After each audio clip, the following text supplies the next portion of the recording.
Yeah! Yo, what's poppin'? It's your girl ScarLip, and I just jumped off the porch with Dirty Glove Bastard. Let's get it. Gra, gra, gra, gra, boom! Stop with the Looking got caught with the hit with the Yes, sir. We right back at it.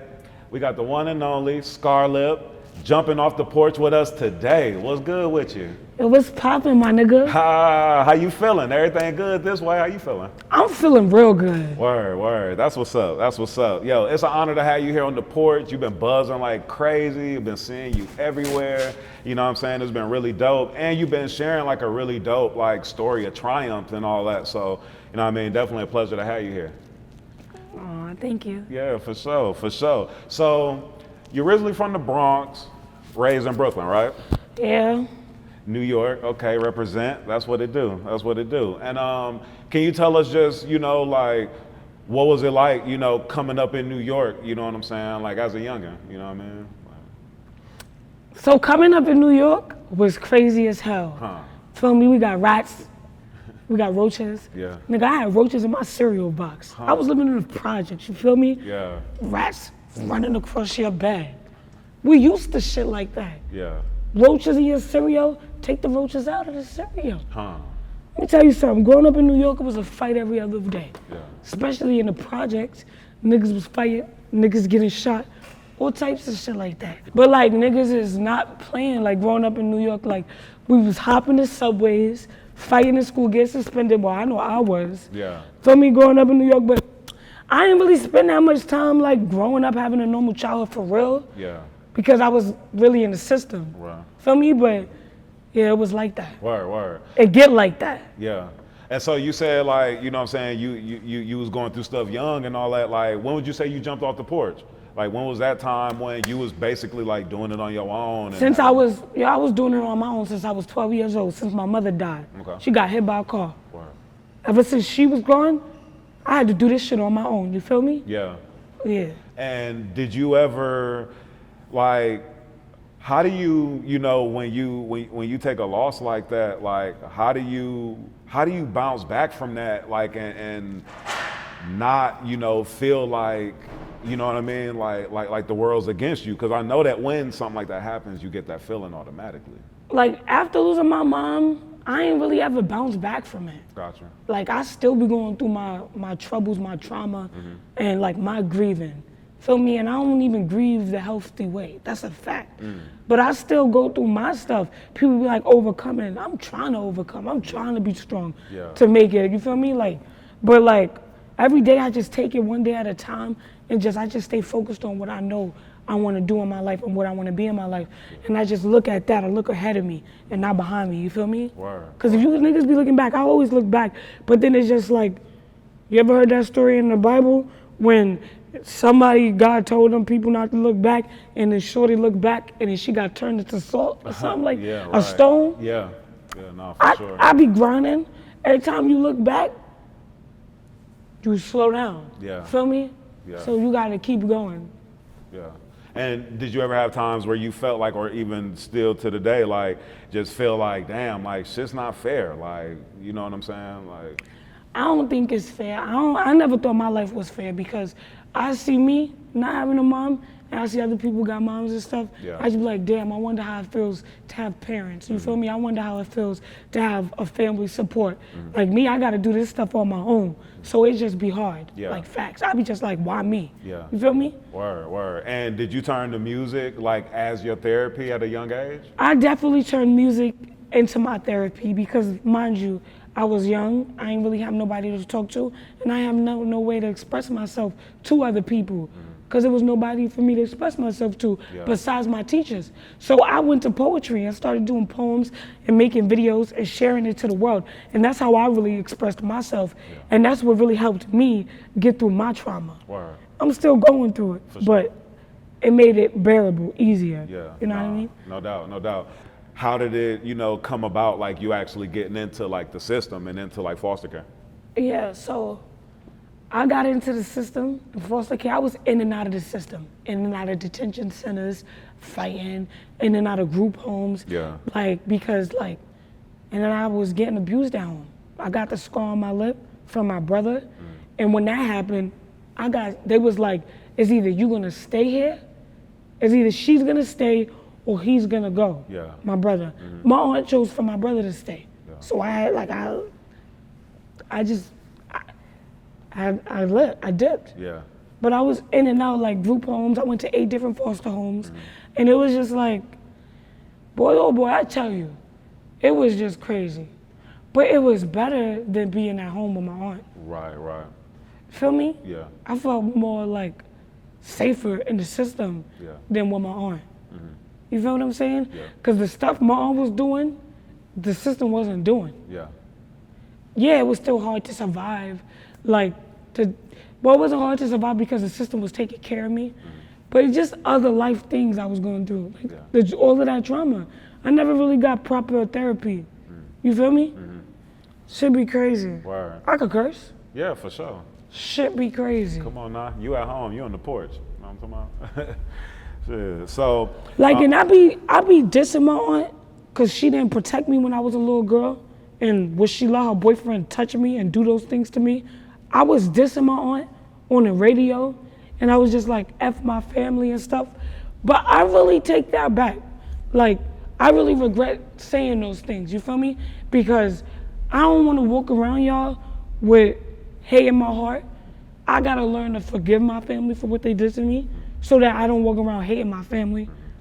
They ain't not even my family, just hating the people that I don't even know what to say. yeah, I know what you mean. But I don't even want to say F them and F my aunt for not protecting me, even though I feel that in my heart.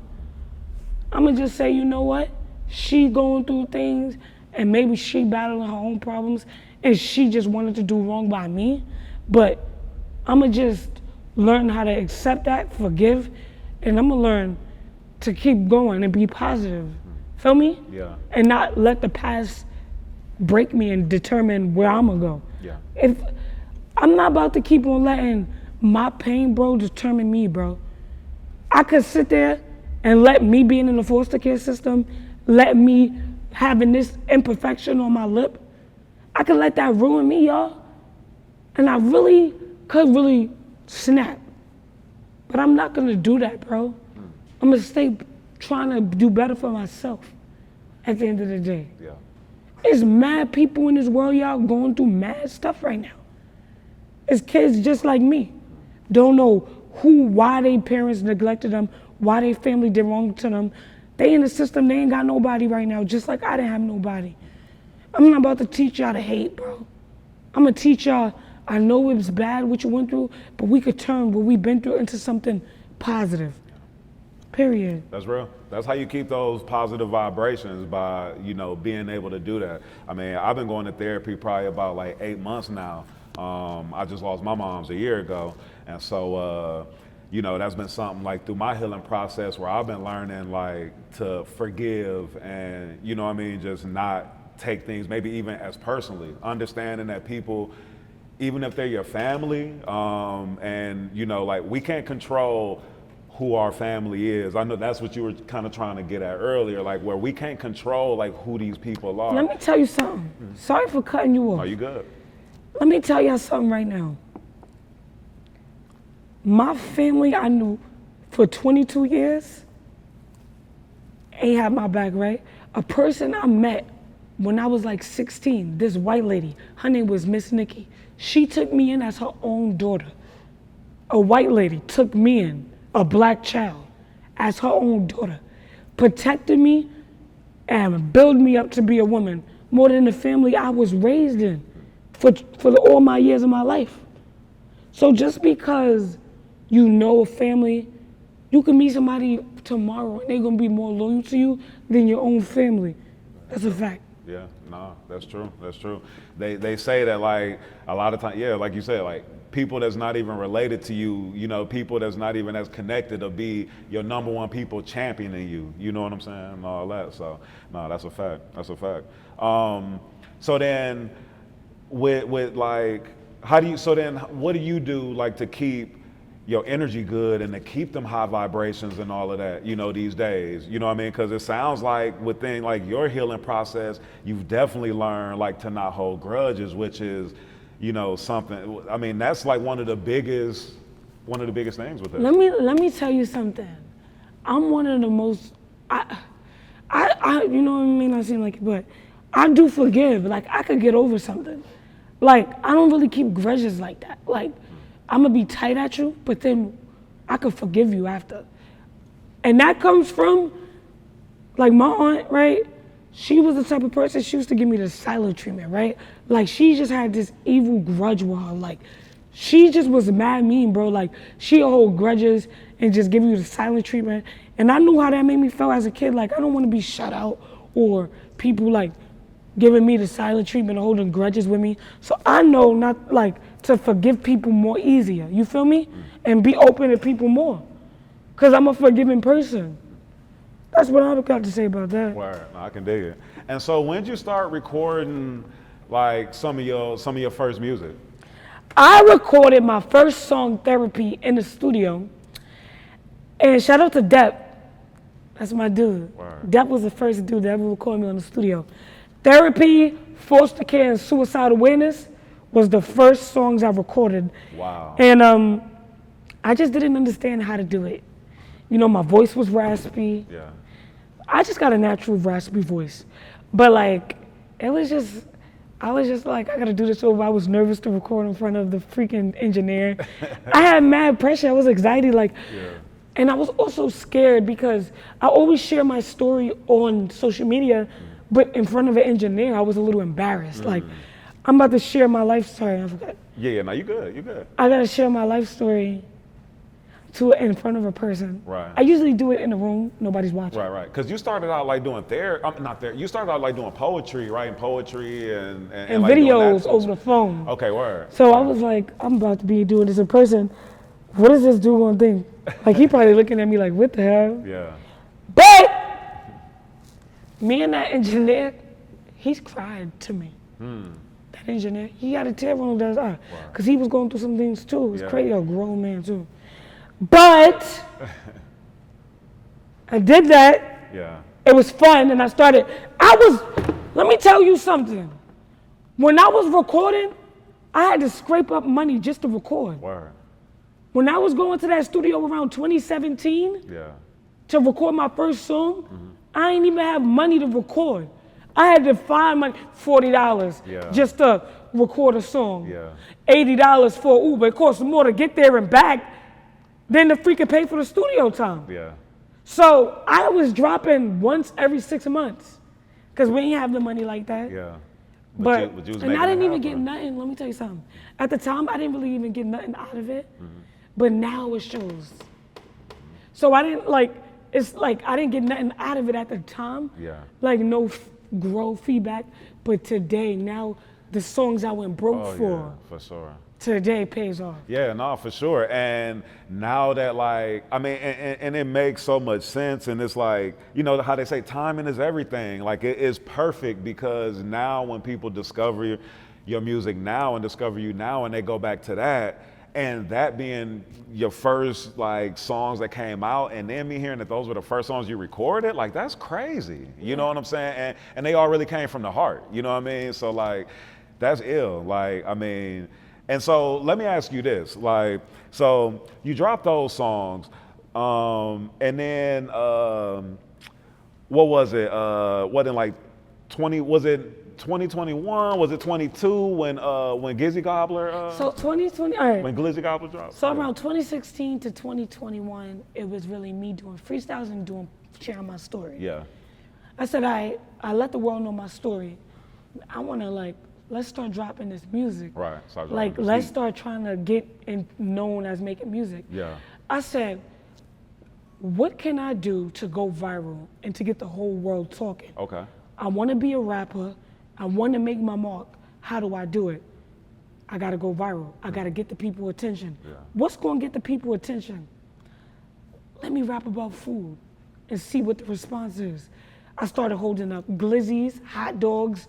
I started holding up nuts, pizzas, and it went viral. I just knew. I I started, you see how I'm eating this glizzy, munching out you until I got it in me, while holding a hot dog. Yeah. Instant viral. Yeah. 500,000 views in like 3 hours Word, on word. TikTok. That video is at 7 million views. That's crazy. And so so what I was gonna ask you too, I mean, that's dope. So it was all calculated, like premeditated, like part of your master plan, your diabolical master plan. Yeah. That's what's up. Cause see, what I was gonna ask you before knowing that was it bittersweet for your first couple of songs for you to release, for them to be so heartfelt? And then when you basically like go in the booth and you playing, that is what like blows you up and gets you out there and gets all the attention. You know what I mean? But it's dope because it brings the attention back to the real shit Exactly. too. So this is what it is, right? I'm glad I did it first, the story first. Yeah. Because wherever I end up, they're going to see the where first. Right. People ask me, right? The What foundation. would you, People ask me, what would you say to your younger self? And I always say, it'll all make sense later.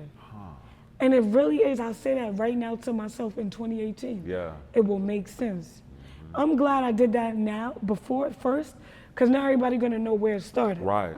You feel me? Yeah. And it's worth more now than it was. It's just like glizzies and people gonna always, you gotta do the suspicious shit.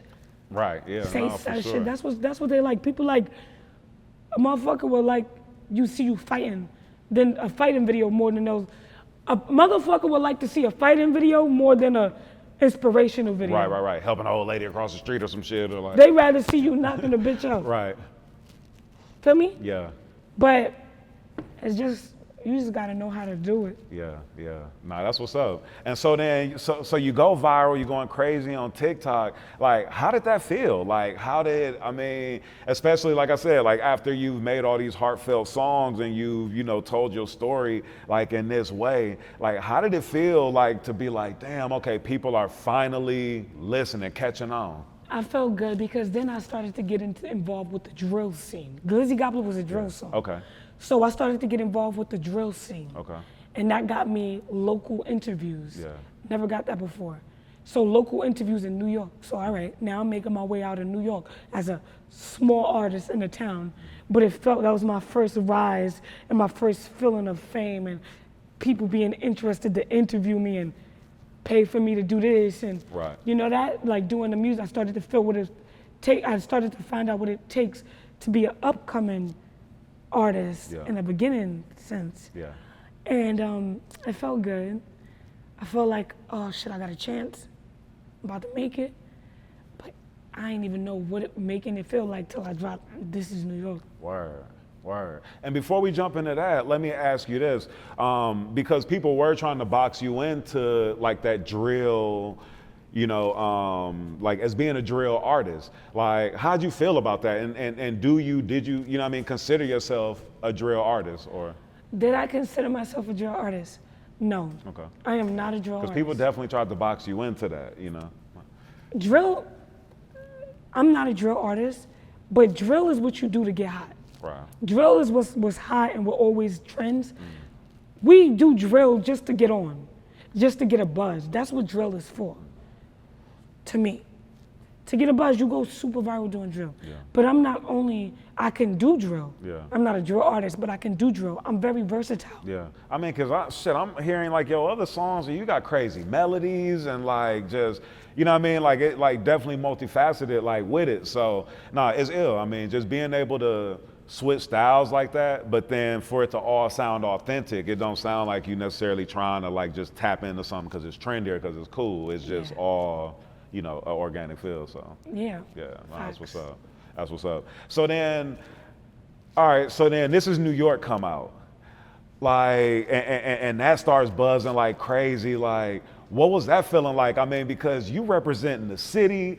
We all know, like, New York has been, like looking for artists to, like champion and, you know what I mean? So like, how did that feel? Like just having a song like that and it being embraced as much as it was? All right, so when I dropped This Is New York, mind you, I did Glizzy Gobbler. I didn't drop for like 6 months.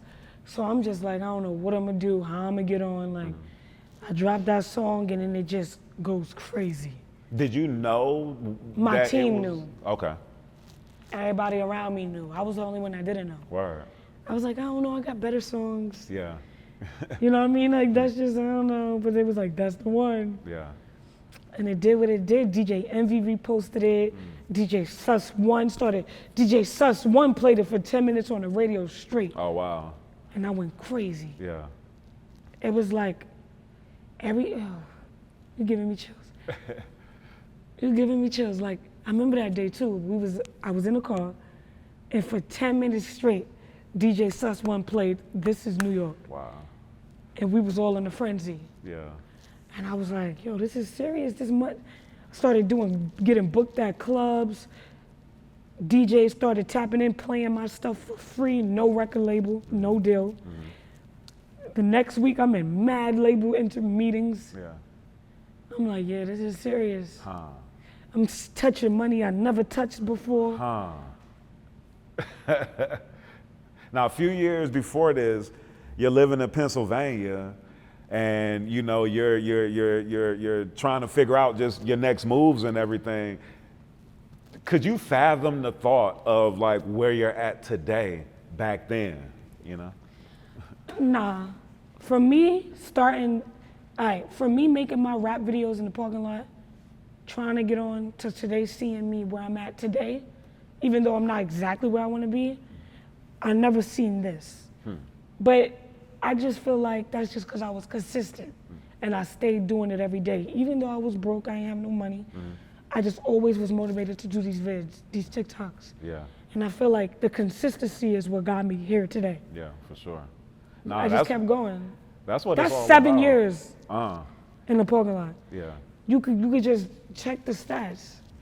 Go on my TikTok, check my first video. Yeah. You know, they say it takes 10 years to make an overnight success. You know what I mean? And it's opportunities like this where people get to hear, you know what I mean? Like where you could break down like, nah, like I didn't just blow up off these songs that y'all might have heard. Like I had to literally build the fan base. Yeah. Like I was literally building a loyal fan base. Yeah. I got a fan, and I never really acknowledged it. Like, yo, I really got a fan base, you know? Yeah. Like, I know I got supporters, but like, yo, like, I got a fan base. Right. And how does it feel? Like, it be like, I don't be believing it. Yeah. Like, my peoples be having to tell me, like, Scar, like, I'm like, damn, I really got, like, fan bases? Yeah. But the ill thing is that you have so many young girls, so many young women that are looking up to you and, you know, as an inspiration, you know, showing them that, you know, they can come out of, you know, anything that they dealing with. Like, I'm sure that you get several DMs with people telling you, like, how, you know, you've helped them to, you know, like, just not give up and things like that. Like, And you know what? To be able to say there's a lot of young women that look up to me and I'm inspiring them from what I've been through, I'm just like grateful I kept going.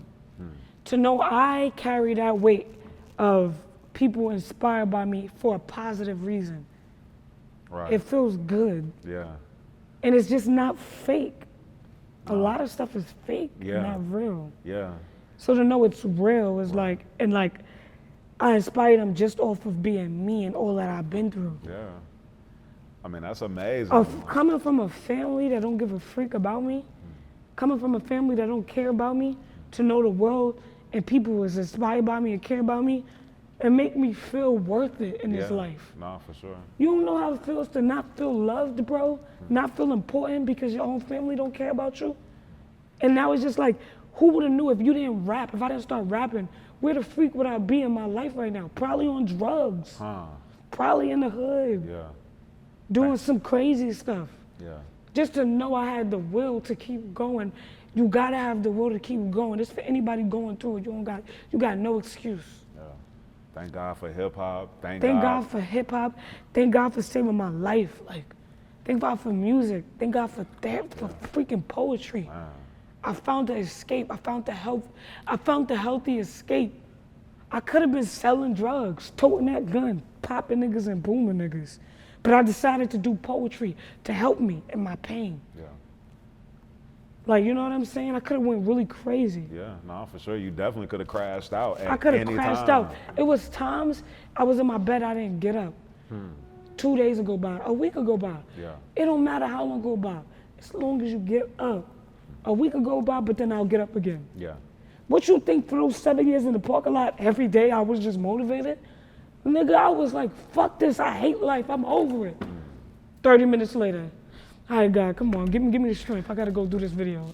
Yeah, that's what I'm talking about. Though. Not That's like what's- I'm dead ass. Right, Like, nah, that's real. Like, people get the misconception when they see people that are successful, people that are, you know, living out their dreams and things like that, that it's just so easy and it comes so easy.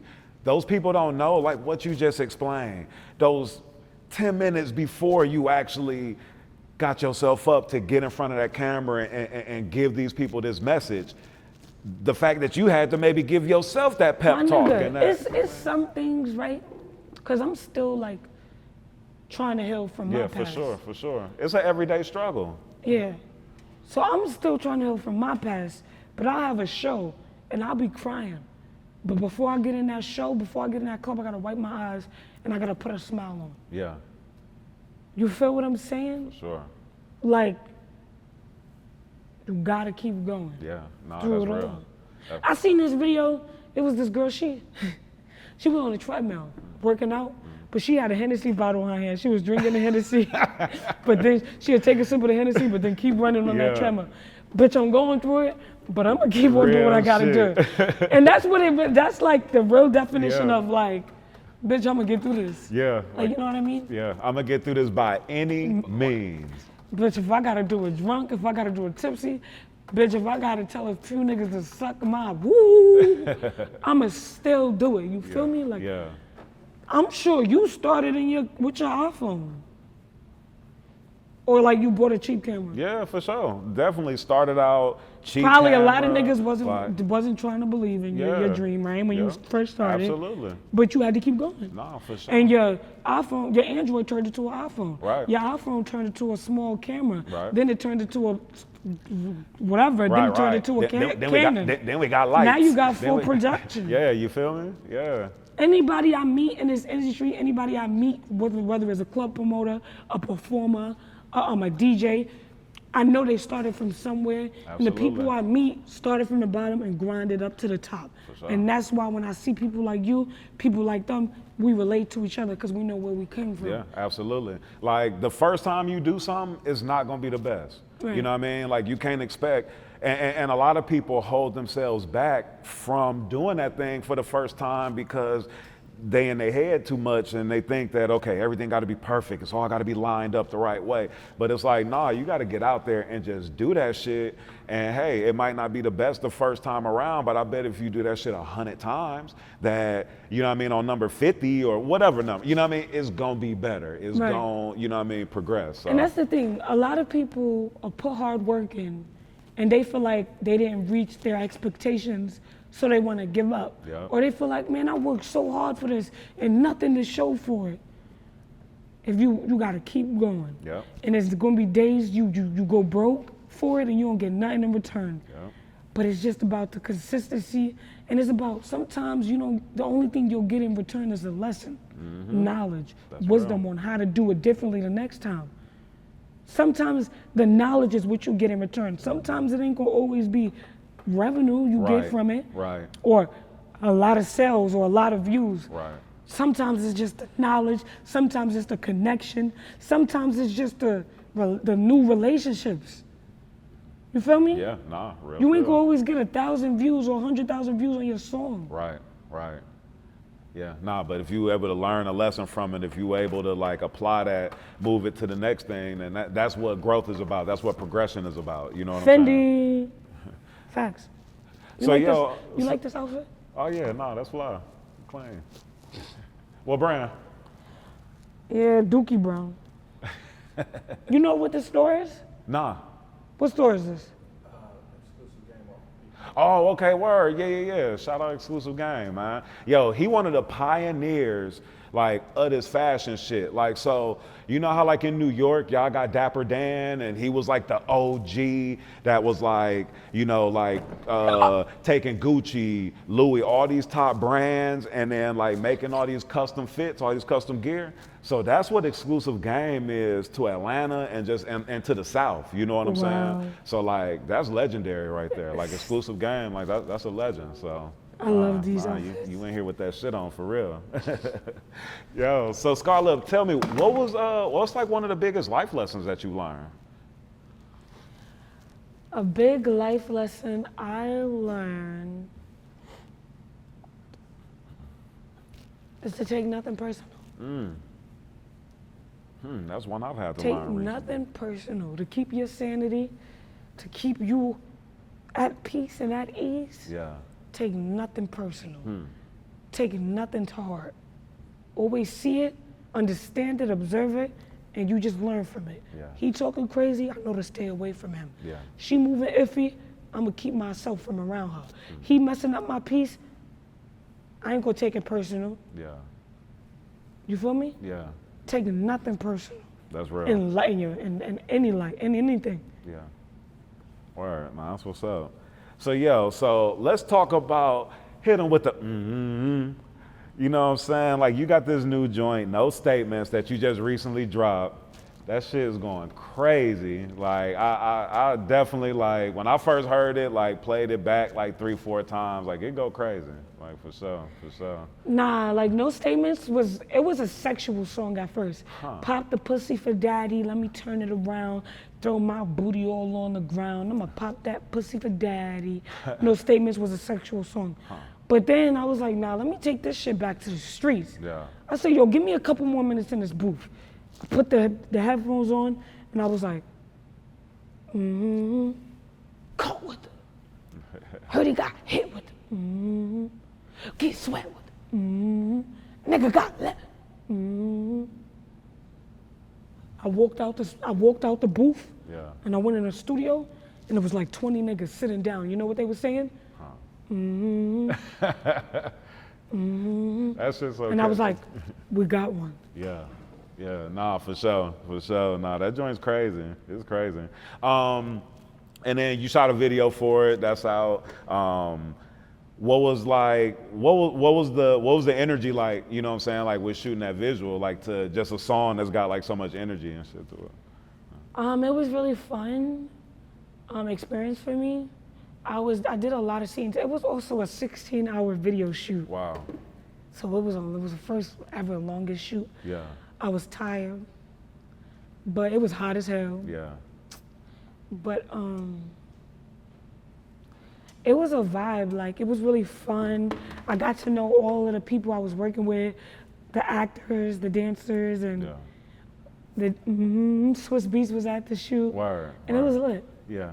That's what's up. And speaking of Swizz Beatz, I know that like he's producing like your next project that you're gonna be releasing and everything. And I know that like he's supporting you heavily and you know really been an instrumental part of your career. Can you talk about like how you connected with Swizz and what his impact has been on your life and your career?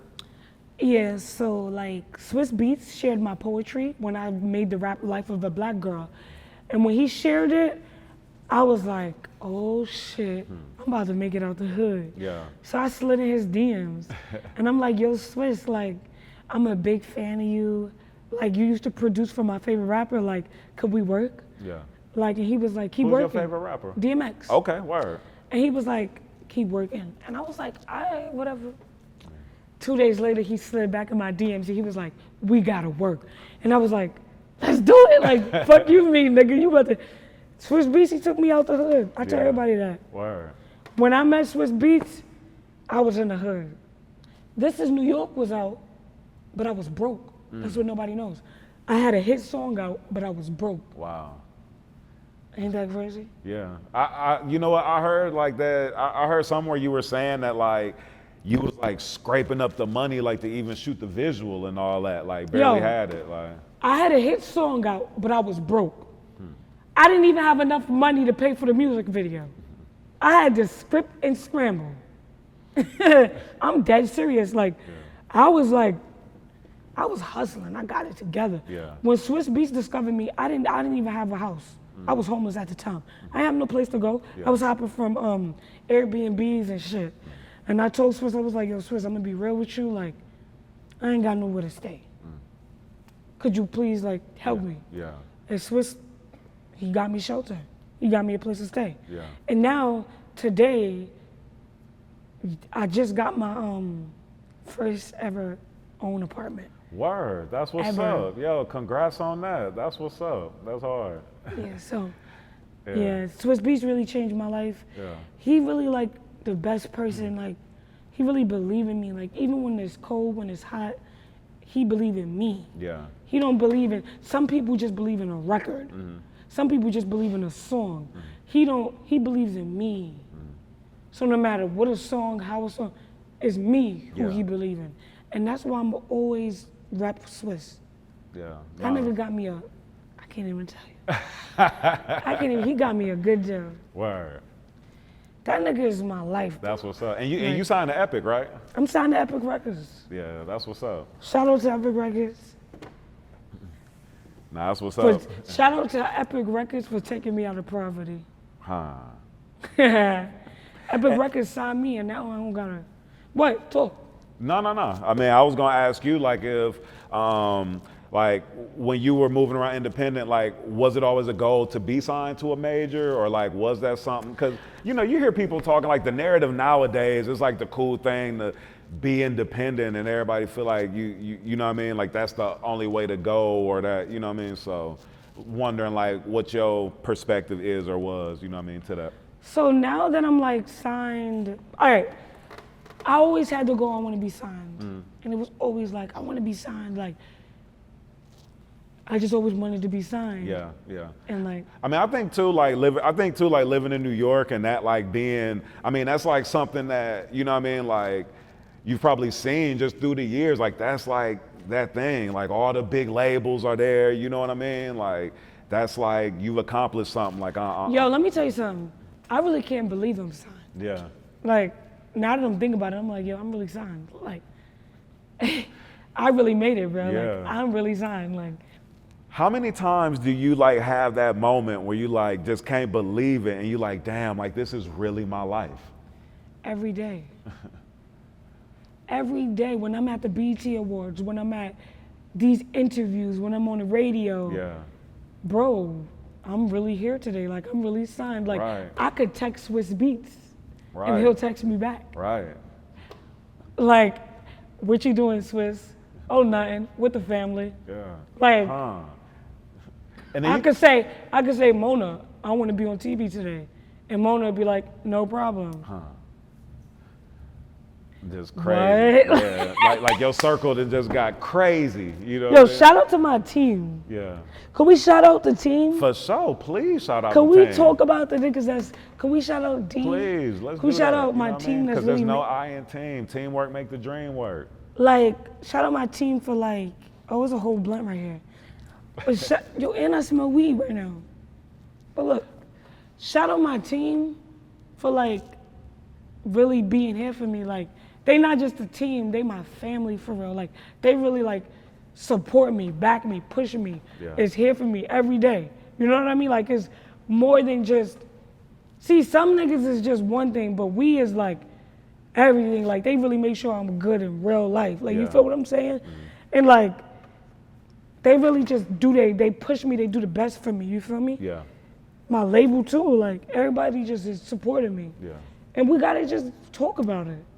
Yeah, nah, that's Like- what's up. Yeah, nah, I mean, from what you went through, and you know what I'm saying, have gone through, like, it sounds like, you know what I mean, like how they say, like, you go through the storm and then you come out on the other side, and then, you know, things are gonna be so much greater. So it sounds like, you know what I mean, those things are coming to fruition for you, and you know what I mean, just that good energy is, you know what I mean, coming your way. And I know like everything's coming to fruition for me.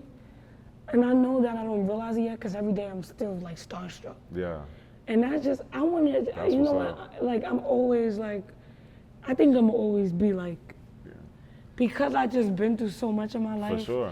And because like I 7 years, like I just wanted it. So it's just, I feel like I'm gonna always just be like, wow. Yeah. I meet other stars and celebrities, and I be like, wow, when these niggas be like, yo, you inspired me, and I'm looking at them like, huh? I inspire you, nigga? Like, nigga, what? Huh. Like, huh? I mean, you getting love from people like Busta Rhymes. Like, I saw that he recorded for the remix. When is the remix dropping? Because I heard like you got like everybody from New York on that thing. And then I saw Snoop drop the This Is LA, like.